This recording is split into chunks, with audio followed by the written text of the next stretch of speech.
அல்லேலூயா! உங்கள் யாவருக்கும் என்னுடைய அன்பின் வாழ்த்துக்கள். இந்த நாட்களிலும் நம்ம ஆண்டவர் சொல்கிறாங்க, கவலைப்படாமல் இருங்கள். கவலைப்படுகிறதுனால எவன் தன் சரீர அளவோடு ஒரு முழம் கூட்ட முடியும்? ஆண்டவர் கேட்குறாங்க. அது முடியாதுல்ல. நம்ம இயற்கையாக நம்முடைய சரீரம் எப்படி இருக்கோ அப்படி தான் இருக்கும். ஒரு முழத்தை கூட்ட முடியாது, ஒரு முழத்தை குறைக்க முடியாது. அதனால் கவலைப்படுகிறதுனால ஒன்றும் நடந்துட போகிறதில்ல. கவலைகள் வரதான் செய்யும். வரும், எல்லா மனுஷனுக்கும் வரும். ஆனாலும் நம்ம கவலைப்பட வேண்டாம். ஏன்னா நம்மள்கிட்ட வருகிற கவலைகளை நீக்கி போடுகிறவர் நம்மோடு கூட இருக்கிறார்.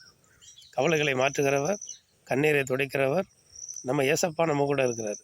எதற்கும் கவலைப்பட வேணாம். பணம் இல்லை, காசு இல்லை, வேறு வீடு இல்லை, நம்மளுடைய குடும்பங்களில் பிள்ளைகளுக்கான காரியங்கள் இன்னும் நடக்கலை, முடியலை, அவருடைய தேவைகள் நிறையா இருக்குது.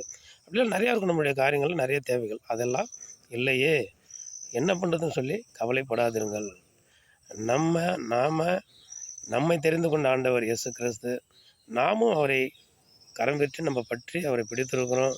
அதனால் எல்லா நன்மைகளும் ஏற்ற நேரத்தில் நமக்கு அவர் கட்டாயம் கொடுப்பார். நம்முடைய இருதயத்தின் வாஞ்சைகளை அறிந்தவர். அதனால் நம்ம கவலைப்படாதிருப்போம்.